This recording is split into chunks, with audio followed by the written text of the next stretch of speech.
참 예수님, 오늘은 2월 24일 연중 제7주간 목요일입니다. 오늘 복음에서 예수님께서는 예루살렘 입성을 앞두고 그동안 3년 가까이 갈릴레아 지방에서 전국에서 모여든 군중을 상대로 가르치셨던 바를 당신 제자들에게 종합하여 요점 정리를 해주셨습니다. 이제 예루살렘에 들어가서는 적대자들이 마련해 놓은 죽음의 올가미가 기다리고 있음을 예상하고 계셨기 때문에 예수님으로서는 작정을 하고 꺼내놓으신 말씀 보따리였습니다.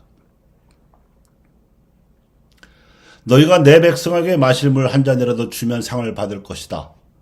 그런데 그 반대로 내 백성 중에 보잘것없어 보인다고 해서 하나라도 죄짓게 하면 구원받을 대책이 없다. 그러니 내 손이나 발이 죄를 짓게 하면 그 손과 발을 잘라버려라. 야고보 사도는 12제자 출신으로서 예수님과는 친척 형제 지간입니다. 12제자 중에 또 다른 야고보와 구분하여 작은 야고보라고 부릅니다. 이 작은 야고보는 예수님께 대해 냉랭하고 도무지 믿지 않았던 나머지 친척 형제들과는 판이하게 달라서 정의감과 의협심을 타고난 듯합니다. 그래서 오늘 독서인 야고보서 5장에서 부자들과 그들의 재물에 대해서 신랄한 심판의 언어를 쏟아내고 있습니다. 자, 이제 부자들이요. 그대들은 예수님의 백성 가운데 가난하다고 해서 무시하고 착취한 벌을 받을 각오를 하십시오. 그대들이 지옥으로 만들어 놓은 현세에서 손과 발과 눈으로 지은 죄의 무게를 그리고 죽기 전에 다가올 지옥의 벌을 감당해야 합니다. 그들을 착취하여 벌어놓은 그대들의 재물은 썩을 것이고 그 돈으로 장만한 그대들의 명품 브랜드 옷들은 좀먹을 것입니다. 금고 속에 쟁여놓은 금과 은 그리고 황금성 보석들은 녹슬 것이며 그대들이 가로챈 노동자들의 품삯이 소리를 질러 하느님의 천사들을 불러들이고 있습니다. 게다가 그대들이 단죄하고 죽인 의인들이 하느님 앞에서 그대들을 고발하는 증인이 될 것입니다.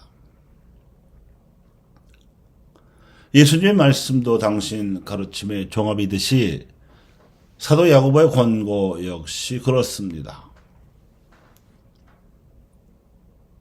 복음화에 종합하는 윤리에서 판가름 나고 이는 최고선의 가치 중 평등과 정의의 문제에서 확연하게 드러나게 되어 있습니다.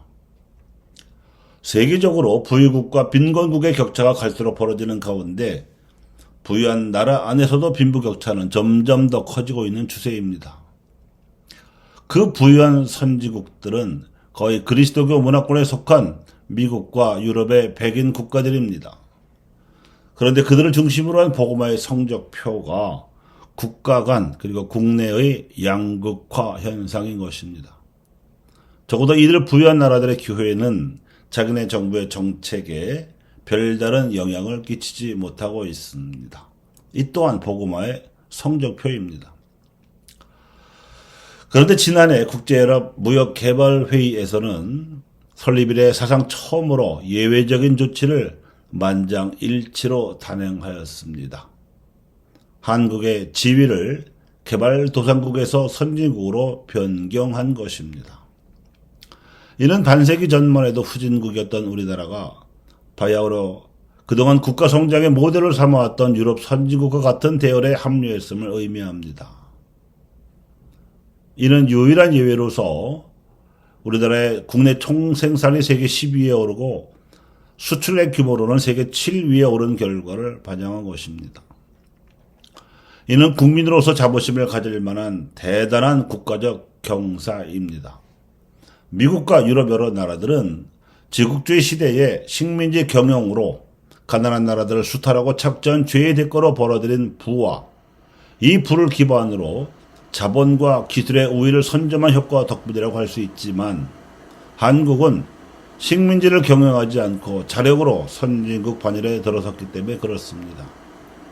이를테면 선진화의 순도에 있어서 우리나라가 훨씬 도덕적 우위에 서 있는 것입니다.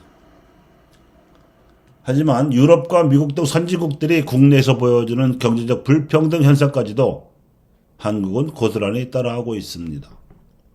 불법과 탈법을 마구 저지르며 수단과 방법을 가리지 않고 돈을 번 우리나라 부자들이 선진국 부자들의 악습도 따라하고 있어서 천민 자본주의 구조를 고착화시키고 있습니다. 그래야 우리 사회 불평등은 세대를 넘어 고착되어가는 추세를 보이고 있고, 선진국이 되었다는 이 나라에서 자신들의 삶은 나아지지 못한 데서 오는 상대적 박탈감이 커지고 있습니다. 한국 교회도 아시아에서는 괄목할 만한 교세 신장을 이루어 그동안 모델이었던 유럽 교회를 따라잡는 서구화를 이루어냈습니다. 그러는 사이에 성직자들과 신자들의 의식과 행태도 유럽 교회를 흉내내는 세속화의 추세도 만연되어 버렸습니다. 그나마 한국 사회는 일부 첨단 제조업 분야와 문화적 한류에서는 물론 시민의식 수준에서도 선진국 수준을 넘어 그들 나라까지도 이끌어가는 선도국이 되고 있는 반면에 한국 교회는 유럽 교회를 선도하자면 한참 멀었습니다. 우리 교회가 가야 할 길은 이것입니다.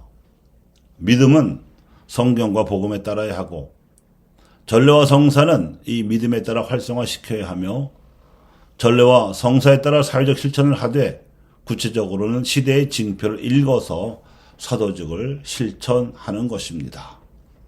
아멘.